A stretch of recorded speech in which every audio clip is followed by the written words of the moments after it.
Hello, Shane here from Guitar at Work with you again. Here's our first song, which is going to bring about our first two chords. It's an oldie but a goodie. It's A Horse with No Name by the band America. And it's great because there's only two chords in the entire song. Let's get right to it. You're looking at your song sheet, I hope, and you're seeing our first chord, E minor. There's a couple of ways to play E minor. For this particular song, I like using finger 2 and finger 3. You'll see that, and I know you can read those diagrams. So finger 2 on the 2nd fret of that A string, finger 3 on the 2nd fret of that D string, and that gives you your E minor shape.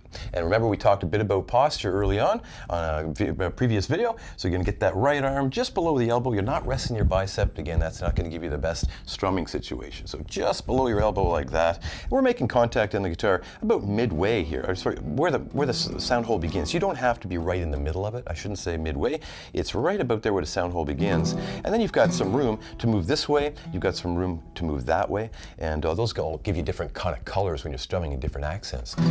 So here we are on an E minor. I'll just give it 4 beats. I'm going to go 1 and 2 and 3 and 4, and all 6 strings are available to you here on the E minor chord.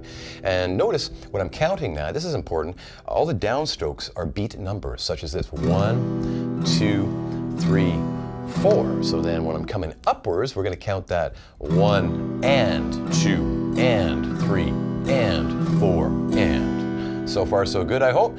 This next chord, D69/F sharp, is an awful name for a chord. I'm going to call that Crazy D, just because by the time I shout out D69/F sharp, it's going to be time to get off that chord. So this guy here, and all that's going to happen, middle finger is going to go 1 string thicker, and the ring finger is going to go 1 string thinner. And it's as easy as that. So let me do that again here. Here's E minor, the one chord we started with. My middle finger will now go 1 string thicker. My ring finger will now go 1 string thinner, like that. And that's your Crazy D chord, we'll call it. It's different than your normal D chord. If you've looked ahead a bit, you know your standard D chord. It's not that guy, so watch out. E minor, middle finger's going thicker, ring finger's going thinner. And there we go, Crazy D. Again, all 6 strings are available to you. Yeah, there we go. It's kind of an unsettled sound, that chord, but remember, it's going to go back to E minor and sound resolved. Music is all about tension and release, and this is clearly tension here. So I'm going to strum that like this: 1 and 2 and 3 and 4 and. So that's it. That's all we need. I'm going to go E minor, 1 and 2 and 3 and 4 and. Now here comes middle finger's going thicker, ring finger's going thinner. And 1 and 2 and 3 and 4 and like that. Now to change in real time is always the challenge, so I had a little pause there in between my chord change. What to do is we're going to steal on the very last upbeat of each chord what we refer to as the and of 4. That's this guy here. 1 and 2 and 3 and 4 and. That last upstroke, I'll be in motion. Fingers will be mid-flight, going to land on that new chord properly on beat 1 of the next bar, we're calling it. So let me do that slowly. Here's E minor. 1 and 2 and 3 and 4. I'm going to go now. And 1 and 2 and 3. Same thing back to E minor. And 1 and 2 and 3 and. Going to go now. Go and 1. And 2. Of course, you wouldn't call attention to it like that, but we'll minimize the sound of those open strings as we move along. That's the way to get there on time. So in real time, play along at home if you're able, as going 3, 4, going 1 and 2 and 3 and 4. Go now. And 1 and 2 and 3 and 4. Go now. And E minor. 1 and 2 and 3 and 4, Crazy D, and 1 and 2 and 3. Here's an E minor coming again, and 1 and 2 and 3 and 4. Go, and 1 and 2 and 3 and back to E minor, and 1. There we go. So that was just a basic strumming pattern. I'll call it like a campfire version of the song. Let's do the actual strumming pattern. You're seeing that strange series of dots and arrows on your sheet. And what's going on there is on the E minor chord, we're asking you to play the lowest note in that chord. That's referred to as the bass note. So here we go. That's going to be the big, thick string right there. Boom, like that. I'm just going to isolate him. So literally pick him. Boom. Now I'm going to strum down, up. You're seeing a D, U, and also the arrows on your sheet. So bass, down, up. There we go. Now, when you isolate a bass note like that, you don't generally hit it again on the next strum. So you could start from the very next string or thereabouts. It's not the end of the world if you happen to hit that string again, though. Here's bass, down, up, and then you're followed by bass, up, down, up. So here's the whole pattern: bass, down, up, bass, up, down, up. There we go. And notice that first bass note has a fairly lengthy duration. It's longer than the rest of them. So 1, 2, and 3, and 4, and so hang on to that first note. Here it is, that E minor pattern again. It's going bass, down, up, bass, up, down. There we go. Okay. The pattern for Crazy D is maybe a little trickier.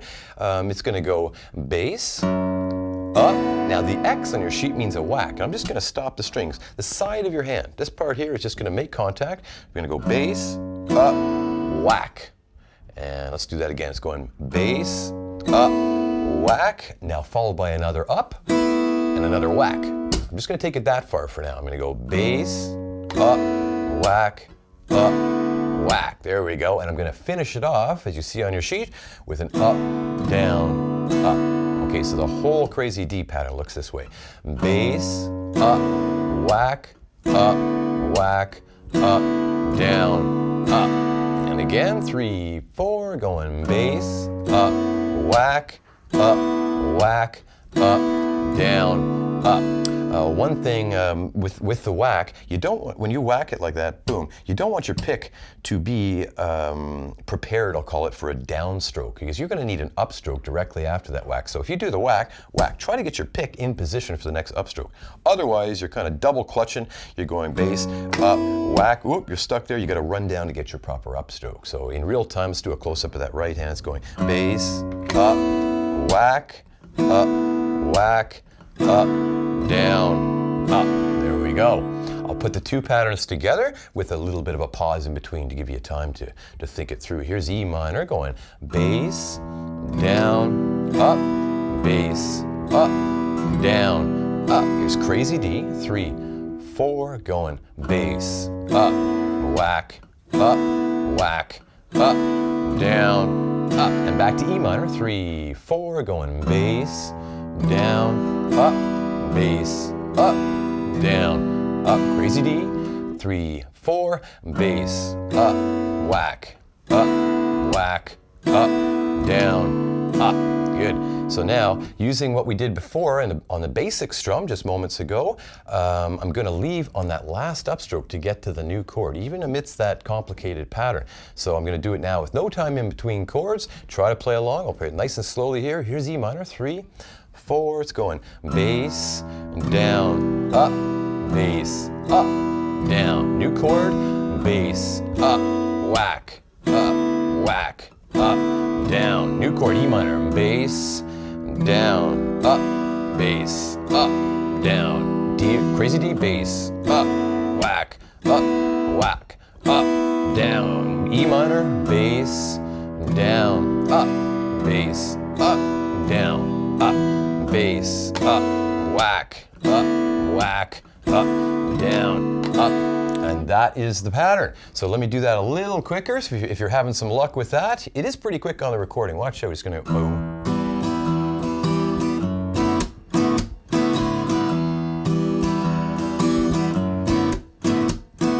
Bass, down, up, bass, up, down, up, bass, up, whack, up, down, up, bass.